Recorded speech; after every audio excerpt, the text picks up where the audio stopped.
성경 말씀은 사무엘 하서 15장 1절부터 6절까지입니다. 이후에 압살롬이 자기를 위하여 병거와 말들을 준비하고 전배 50인을 세우니라. 압살롬이 일찍이 일어나 성문길 곁에 서서 어떤 사람이든지 송사가 있어 왕에게 재판을 청하러 올 때에 그 사람을 불러서 이르되 너는 어느 성 사람이냐? 그 사람의 대답이 종은 이스라엘 아무 지파에 속하였나이다 하면 압살롬이 저에게 이르기를 네 일이 옳고 바르다마는 네 송사를 들을 사람을 왕께서 세우지 아니하셨다 하고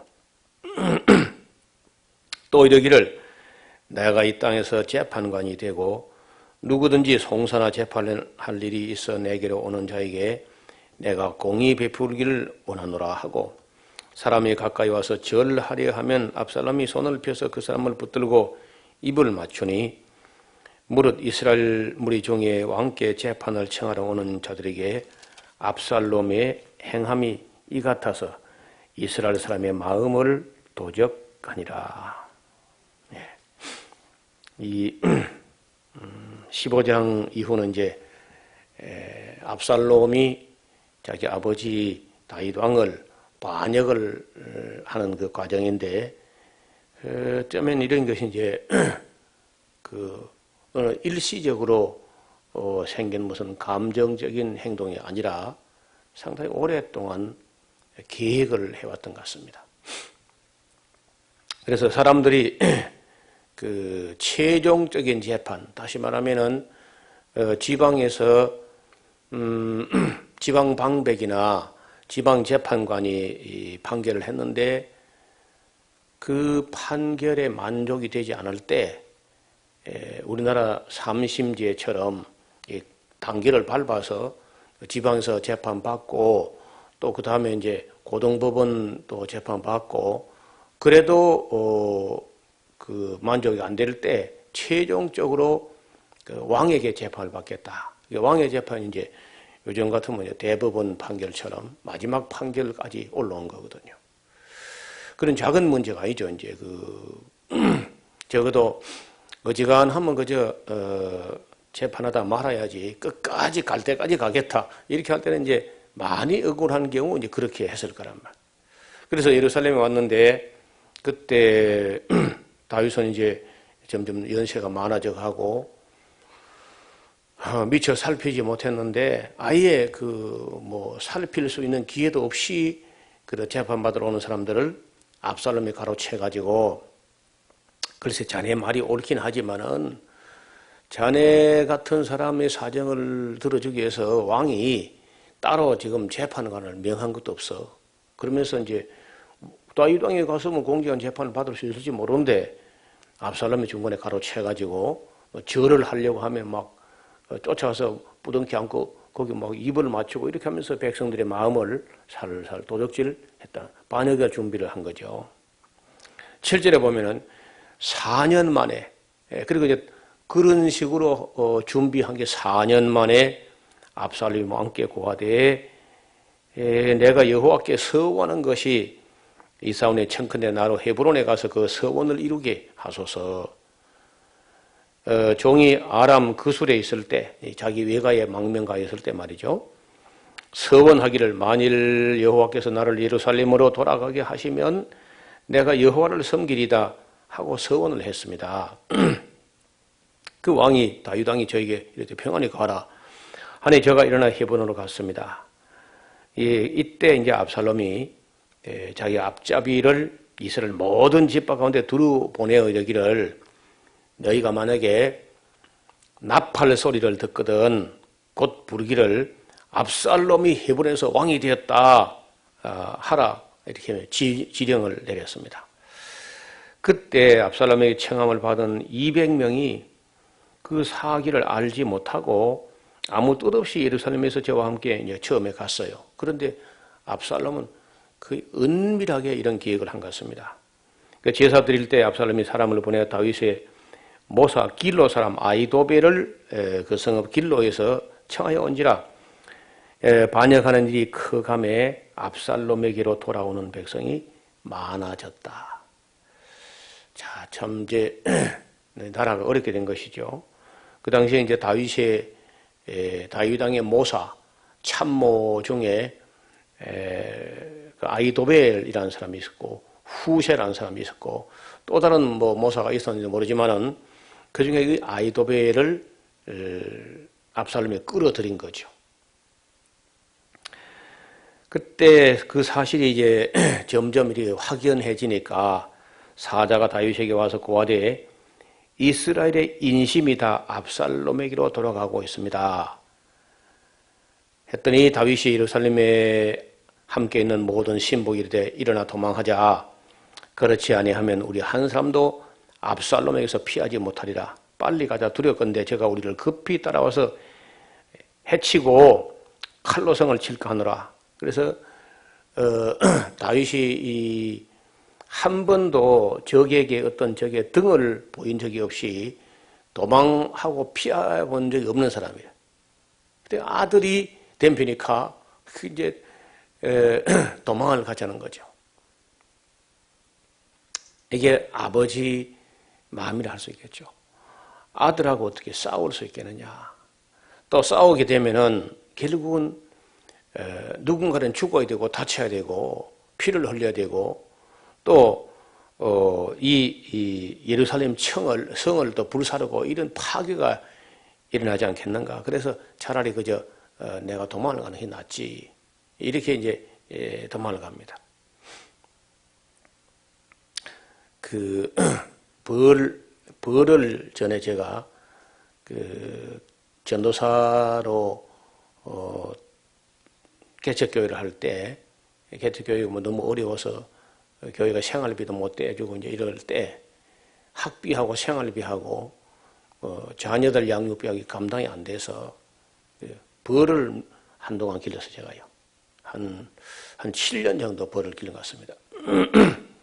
적을 때는 한두 통에서 많을 때는 30통 정도까지. 예. 그때는 벌들이 병이 없었어요. 뭐 한 30년 전 이야기인데 벌이 병이 없으니까 그거 정말 기를만 합니다. 그게 한 30통 정도면은 부업이 됩니다. 부업이. 예. 뭐 10통 정도면 침이고 한 30통 정도면 부업이 되고 한 100통이 넘어가면요 직업이 될 수 있어요. 100통 정도만 기르면은 시골에서 농사 얼마 짓는 것보다는 훨씬 그 여유가 있습니다. 그리고 또 재미도 있고요.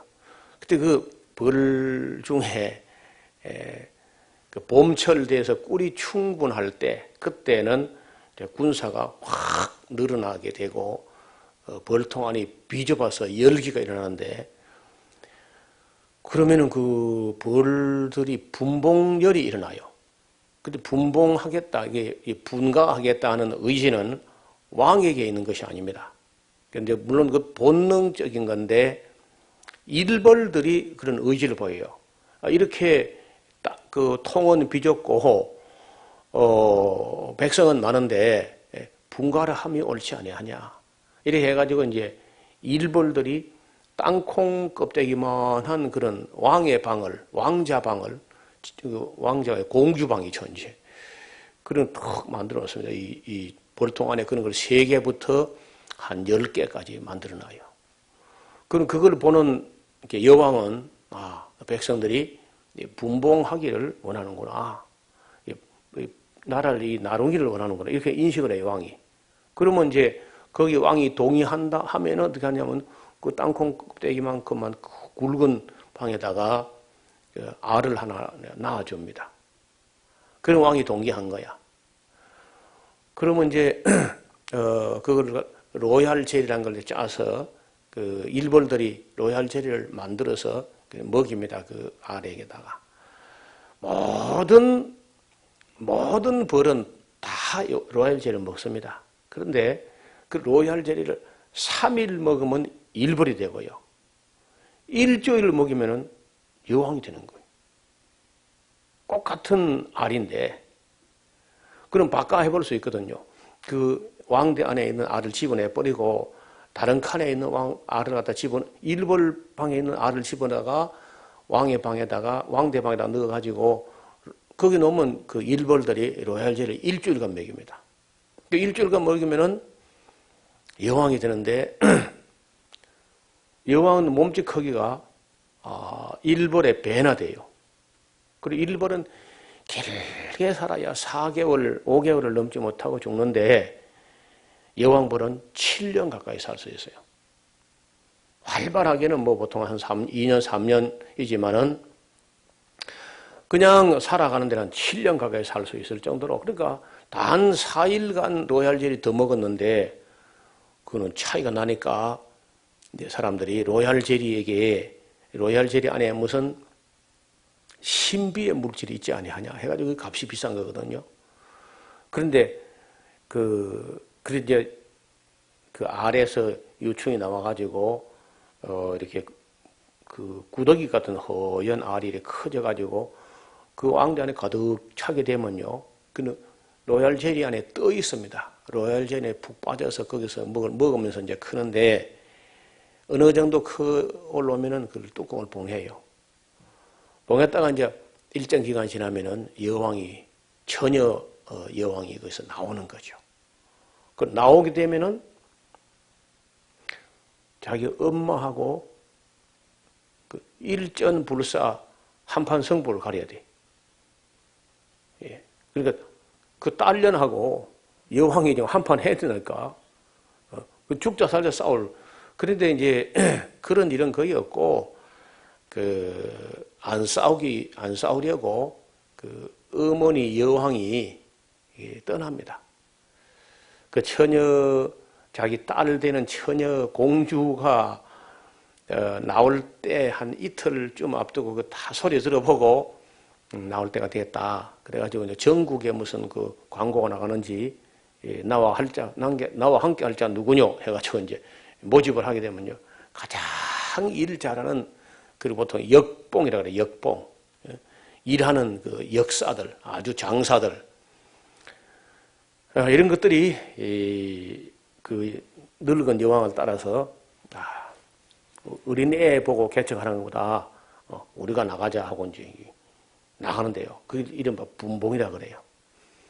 그럼 되게 이제 오전 10시에서 11시, 12시, 혹 1시도 나오지만 그런 일이 별고 거의 10시 정도, 10시, 11시 그 안에 이제 나옵니다. 팡 터져 나오는데요. 본물 터지듯이 터져 나와요. 한 2만 마리 정도가 막 이렇게 나와서,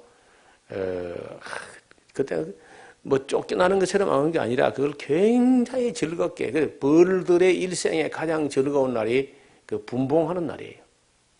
너무너무 즐거워하면서 막, 잔치하듯이 그렇게 분봉이 나오는데, 나와서 이제 튀어나와서는 막 온 공중에 이렇게 막 여라는 소리 내면서 춤을 추면서 그렇게 나릅니다. 나고는 이제 여왕이 어디 나온 벌통에서 한 10m, 20m, 30m도 잘 안 갑니다. 10m, 20m, 혹 30m 붙을 만한 나무 가지에게 여왕이 탁 붙어요. 그러면 그 모든 일벌 한 2만 마리 되는 게 우리 머리통보다 더 크게 이렇게 뭉쳐가지고 그 속에 이제 여왕이 있는 거죠. 그렇게 나오고 안에는 이제 처녀 왕이 있고 그렇죠. 처녀는 이제 이틀이나 하루나 이틀 전 나올 것이고 그럼 밖에 나와 있다 이만한 그 봉구라 그러는데 봉구가 달려 있어요. 한 2시간 동안 대개 2시간입니다. 그 중에 몇 놈이 그 정탐꾼으로 탐지를 나가요. 탐사. 어디쯤에 우리가 도읍을 정하면 되겠는가 하고 이제 천병이 동서남북 사방 팔방으로 나가서 저기 돌아본다면 이제 보고가 들어오는 거예요. 이제 그 보고가 그 벌들이 쓰는 언어가 있어요. 그래서 엉덩이는 어느 정도 어느 방향으로 흔들고 또 몇 번 흔들고 하면 거리가 얼마, 방향이 어느 방향으로 얼마쯤 가면은 좀 데가 있다 이렇게 이제 보고가 들어오는 거예요. 그럼 그 다 종합해가지고 그 여왕하고 이제 다 참모들이 모여가지고 그 누구 말하는 게 옳다. 이쪽으로 가자. 그러면 이제 그 따라서 여왕이 이제 나르게 되면 이제 갑니다. 그리고 2시간 동안 그 붙어 있을 그때 그 벌을 받아야 돼요. 그걸 받아야지. 그걸 못 받으면 날아가 버리면 못 잡는 거죠. 어디 갔는지 뭐 알 수도 없고. 그런 걸 경험하면서 참 재밌는 게 절대로 그 어머니 되는 여왕이 딸년하고 안 싸운다는 거예요. 자기가 차라리 나가지. 군사를 데리고. 그렇게 이제 보면 여기 다윗도 보면 꼭 그 여왕벌처럼 아들하고 내가 어떻게 싸우냐. 내가 그냥 양보하고 나가야지. 그런 의미도 있어요. 싸우면은 내가 볼 때 뭐 싸우면 다윗이 이기겠지. 반역한 자가 뭐 얼마나 많은지 모르지만 이기지만은 이겨도 큰일이고 저도 큰일이고 그렇잖아요. 아버지하고 아들하고 싸우니 이겨도 큰일이고 저도 큰일이고 그렇죠. 그래서 그냥 도망가는 게 제일 좋은 방법이라 도망을 가는 거예요. 아까 벌 얘기하다 오늘 저녁에 벌 얘기하다 끝나겠다. 그 뒤에 이제 왕이 나갔잖아요. 그러면 여왕이 나와요. 그래서 처녀왕이 딱 나왔을 때 삑삑 그리고 소리를 지르고 다닙니다. 이른바 유세하는 거예요. 유세. 자기가 자기의 세력을 위해서 이제 유람을 합니다. 전국을. 그러면 소리를 탁 들어보고 자세를 보면요. 벌들도 알고 이제 양봉 전문가는요. 그 처녀왕이 앞으로 정치를 잘하는 왕인지 아닌지 딱 보면 되게 합니다. 생긴 거 하며 걸음걸이 하며 몸매하며 이런 걸 종합적으로 봐서 우리가 봐서 괜찮다 싶으면요. 대개 또 일벌들도 그 인정을 합니다. 인정을 하게 되면은 길을 비켜주고 또 힘이 있는 그런 여왕은 항상 그 벌들 밑을 힘차게 이렇게 벌들이 이렇게 있으면 그 밑을 뚫고 밑으로 터널처럼 지나가요. 근데 이제 시원찮은 불안하거나 시원찮거나 능력이 없거나 한 거는 다른 벌들 위로 막 덩어리를 타고 다니면서 막 불안해하는 모습이 영역이 보입니다. 그 약한 거는 불안해요. 그 당당한 거는 밑을 탁 자세를 낮춰가지고 이 바닥을 기면서 벌들을 밑을 뚫고 통과 지나가 이렇게 해요. 보면 딱 달라요.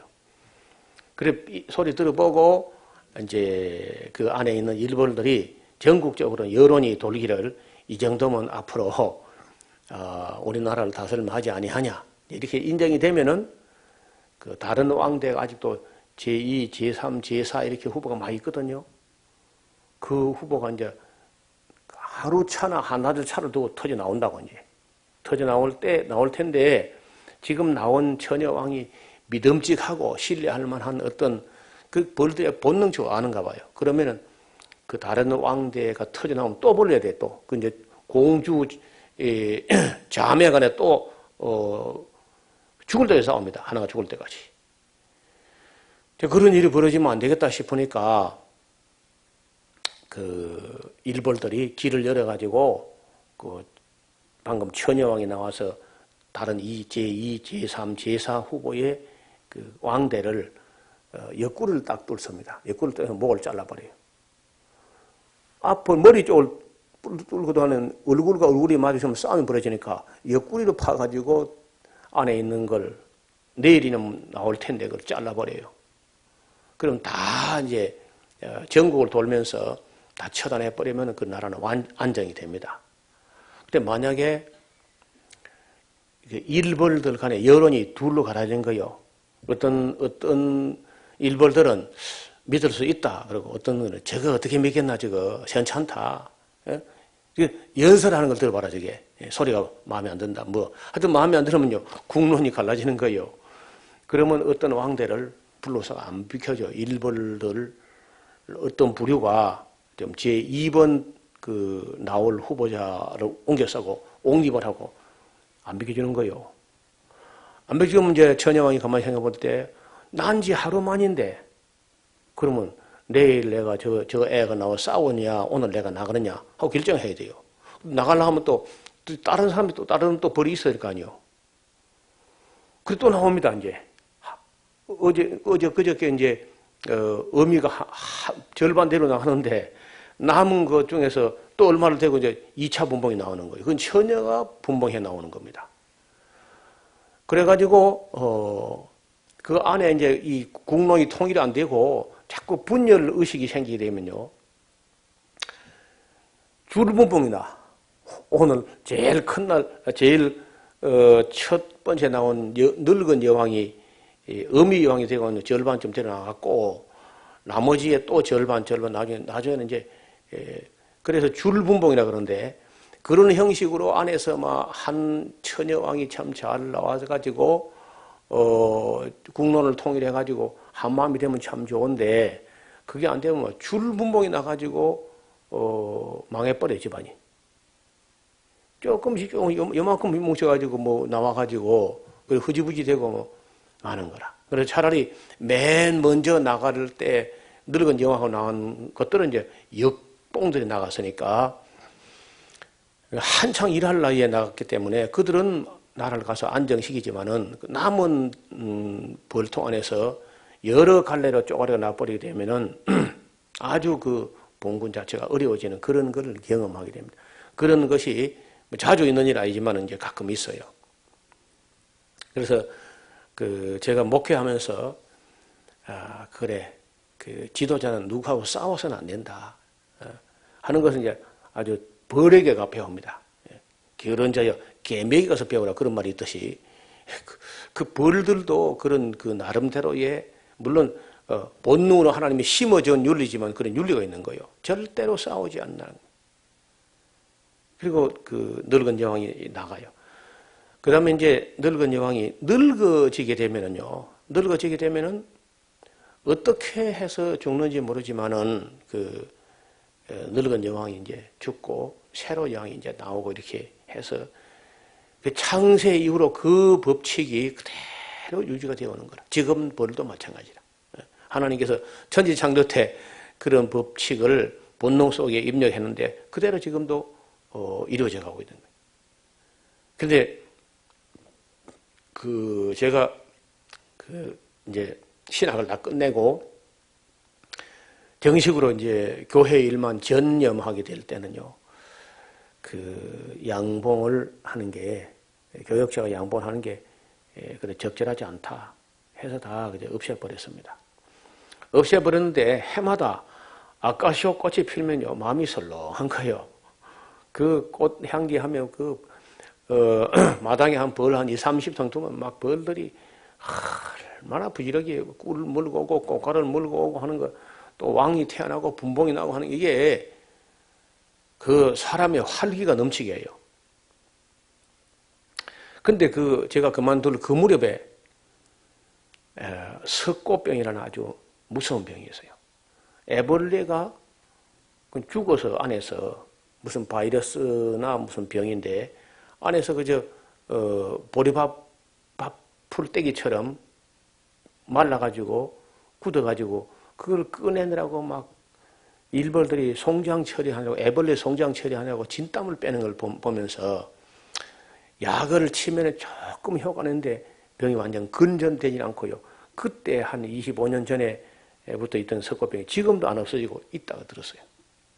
굉장히 지금 양보하는 사람이 힘듭니다. 거기다가 이제 휴대폰 전자파가 벌들의 갈 길을 잃게 만들어가지고 찾아오지 못하는 그런 일도 벌어지고 벌들의 세계가 갑자기 지금 몰락으로 벌 생태계 전체에서 몰락의 길이 보인다. 그런 얘기도 들리고 옛날에 알버트 아인슈타인이라는 사람은 이 땅에서 벌이 사라지면 인류는 4년 이상을 버티지 못한다. 뭐 그런 불길한 얘기도 남아있어요.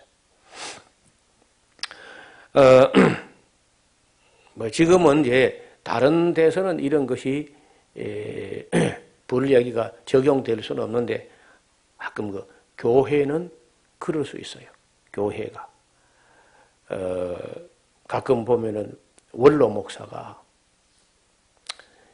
그 은퇴했으면 교회로부터 멀리 떠나야 되는데 멀리 안 떠나고 남아가지고 담임 목사하고 싸우는,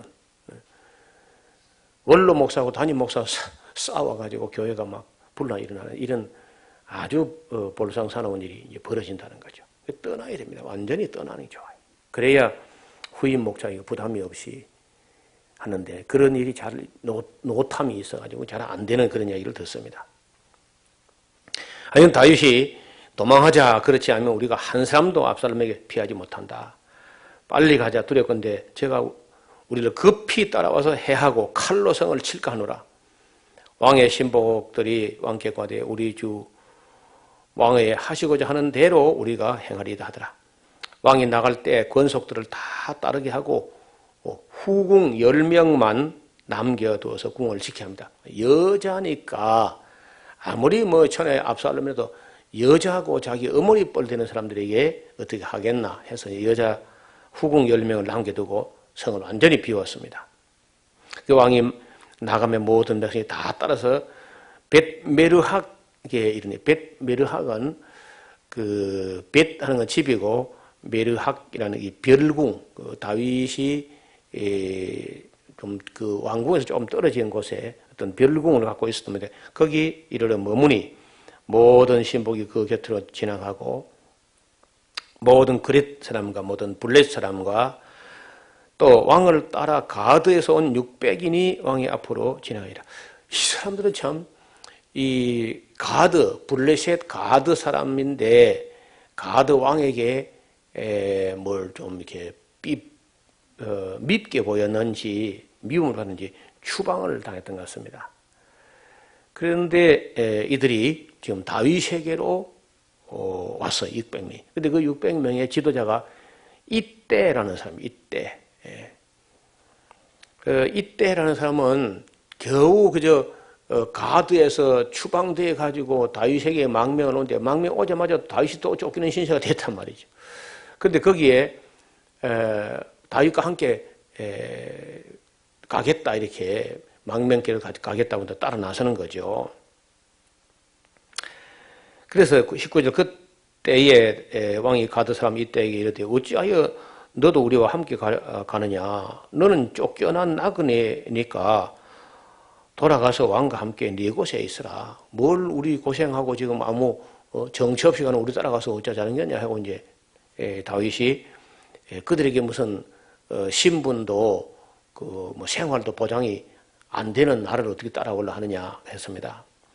그러면서 다시 너는 어제 왔고 나는 정처 없이 가니 오늘날 어찌 너로 우리와 함께 유리하게 떠돌게 하리요.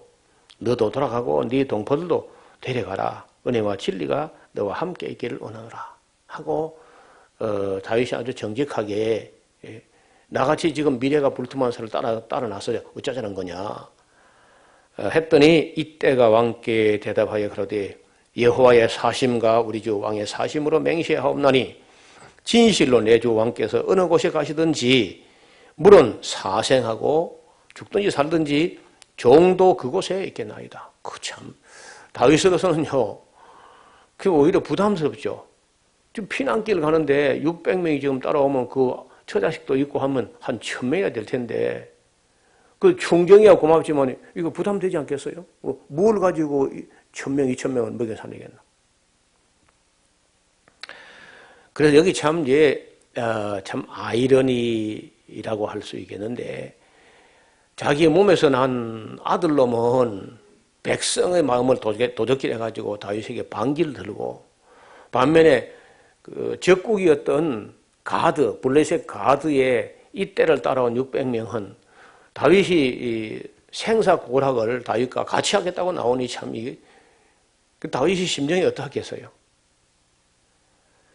다윗이 이때 이르되 그래 그러면은 앞서 건너가라 하매 가드 사람 이때와 그 종자들과 그와 함께한 아이들이 다 건너가고 온 땅 사람이 대성통곡하며 모든 인민이 앞서 건너가며 왕도 기드론 신을 건너가니 건너간 모든 백성이 광야길로 갑니다. 사독과 그와 함께한 모든 레위 사람이 하나님의 언약궤를 메어다 내려놓고 아비아달도 올라와서 모든 백성이 성에서 나오기를 기다리더니 왕이 사도에게 이르되 하나님의 궤를 성으로 도로 메어가라. 만일 내가 여호와 앞에서 은혜를 얻으면 도로 나를 인도하사 내게 그 궤와 그 계신 데를 보이시리라. 그러나 제가 말씀하시기를 내가 너를 기뻐하지 아니한다 하시면 종이 여기 있사오니 선이 여기시는 대로 내게 행하시옵소서 하리라. 왕이 또 제사장 사독 이르되 네가 선견자가 아니냐? 너는 너희의 두 아들 곧 네 아들 아히마스와 아비아달 아들 요나단을 데리고 평안의 성으로 돌아가라. 너희에게서 내게 구하는 기별이 올 때까지 내가 광야 나루터게 기다리리라. 사독과 아비아들이 하나님의 교회를 예루살렘에 들어 미어다 놓고 거기 요하니라. 사독하고 아비아달 두 계열의 이제 제사장 계열인데 그 다윗이 이제 망명길로 나설 때 당연히 이제 여호와의 법궤를 메시고 가야 된다 하고 이제 궤를 메고 나왔단 말이에요. 그 다윗이 궤를 다시 있던 곳에 메시라. 하나님의 교회가 무슨 죄를 지은 것이 아니라 내가 잘못해서 내가 쫓겨가는 거니까 하나님의 법궤는 계실 곳에 계셔야지. 그래서 내가 하나님께 충분히 벌 받은 후에 하나님께서 내게 은혜를 베푸시면 나를 다시 돌아와서 이 예루살렘으로 돌아와서 그 법궤에 계신 곳으로 나를 인도할 것이고, 만약에 하나님께서 나를 기뻐하지 아니하시면은 나는 이제 영원히 법궤를 보지 못할 것이고 법궤는 계신 곳에 있어야지. 그리고 너는 선견자가 아니냐? 너의 두 아들 곧 네 아들 아히마스와 아비아달 아들 요나단을 데리고 평안히 성으로 들어가라. 너희에게서 내게 구하는 기별이 올 때 내가 광야 나루터에서 기다리겠다. 어쩌면 이제 첩자와 같은 사명도 띄고 남아 있는 겁니다. 그래서 그 요단강 건너기 전에 그 지금 요나단이 아니 그 압살롬이 예루살렘에 들어서 어떻게 행하는지 그런 기별을 내게 먼저 보내라. 그래서 그걸 듣고 내가 나루터를 건너가든지 요단강 동편을 건너가든지 말든지 하겠든지 그렇게 하니까 사명을 띠고 남아 있는 거죠. 그 사명을 띠고 남아 있는데 압살롬이 하는 걸 봐서는요, 지금 거기 남아 있다는 것은 위험과 목숨을 걸고 남아 있는 거예요. 그렇지 않습니까? 압살롬 같이 애비도 모르는 놈이 하나님 알 리도 없고 그저 사독이라든지 아비아달을 압살롬이 와서 죽여버릴 수 있는 문제거든요. 그럼에도 불구하고 이제 여호와의 법궤를 맡았던 그 사명 때문에 그 명분 때문에도 그 왕이 말하던 다윗 왕이 말한 대로 그걸 거역하지 못하고 법궤를 내팽개 치고 갈 수도 없고 그렇다고 자기만 살겠다고 다윗의 명을 거역할 수 하고 도망갈 수도 없고 하고 이제 남아 있는 거죠. 다윗이 감람산 길로 올라갈 때 머리를 가리우고 맨발로 울며 향하고 저와 함께 가는 백성도 각각 그 머리를 가리우고 울며 올라가니라. 혹이 다윗에게 구하되 압살롬과 함께 모가는 자들 가운데 아히도벨이 있나이다. 아히도벨이라는 사람이 다윗의 책사였는데 그 압살롬에게 가서 반역에 동참했다는 말을 들었습니다. 다윗이 놀라면서 가로되 여호와여 원컨대 아히도벨의 모략을 어리석게 하옵소서. 너무 참담하고 그 아히도벨 같은 그 아주 모략가가 지금 압살롬 반역에 가담했다 하니 이게 참 참담하기 이를 데 없는 거죠. 다윗이 하나님을 경배하는 마루턱에 이를 때에 아렉 사람 후세가 옷을 찢고 흙을 머리에 무릅쓰고 다윗을 맞으러 오니라. 이 후세도 또 다윗의 책사형의 한 사람이었습니다. 다윗이 저에게 이르되 네가 만일 나와 함께 나아가면 내게 누를 끼칠 거야. 그러나 네가 만일 성으로 들어가서 압살롬에게 말하기를 왕이여 내가 왕의 종이니이다. 이왕에는 왕에 붙인 종이었거니와 내가 이제는 왕의 종이니이다 하면 네가 나를 위하여 할 일이 있을 거다. 그 아히도벨의 모략을 파할 사람이 자네밖에 아무도 없어. 그러니까 그 사독과 아비아달 두 제사장이 너와 함께 거기 있지 아니하냐. 네가 궁중에 에서 무엇을 듣든지 사독과 아비아달 두 지사장에게 전하면 그래서 내가 그 소식을 알게 될 것이 아니냐. 저희 두 아들 곧 사독의 아히마스와 아비아달의 요나단이 저희와 함께 거기 있나니 무릇 너희 듣는 것을 저희 편에 내기로 기별을 할지라. 다시 친구 후세가 곧 성으로 들어갔고 압살롬도 예루살렘에 들어갔습니다. 이 후세도 역시 이제 그 옛날에 다윗 곁에 오른편에는 후세요, 왼편에는 아히도벨이 있었는데 그 아히도벨이 이미 압살롬이 건너갔고 후세까지 이제 다윗을 안 따라가고 압살롬에게 가게 되면은 두 다윗 왕이 거느리고 있던 두 책사를 전부 다 이제 아히도벨이 확보한 것처럼 될 것이고 모양새가 그래서 그 아마 압살롬이 두 사람을 든든히 의지하고 할 것이 아니냐. 다윗이 끝까지 계산하고 후세를 그 압살롬에게 들어가고 한 겁니다. 이 후세도 역시 목숨을 걸고 또 들어가야 되는 거죠. 다윗이 마르턱을 조금 지나는데 무비보셋의 사환 시바가 무비보셋은 아시는 대로 요나단의 아들이죠. 그 사환이었던 시바가 안장지은 두 나귀에 떡 200갑 건 포도 100송이와 여름실과 100갑 포도주 한 가죽 부대를 싣고 다윗을 맞이합니다.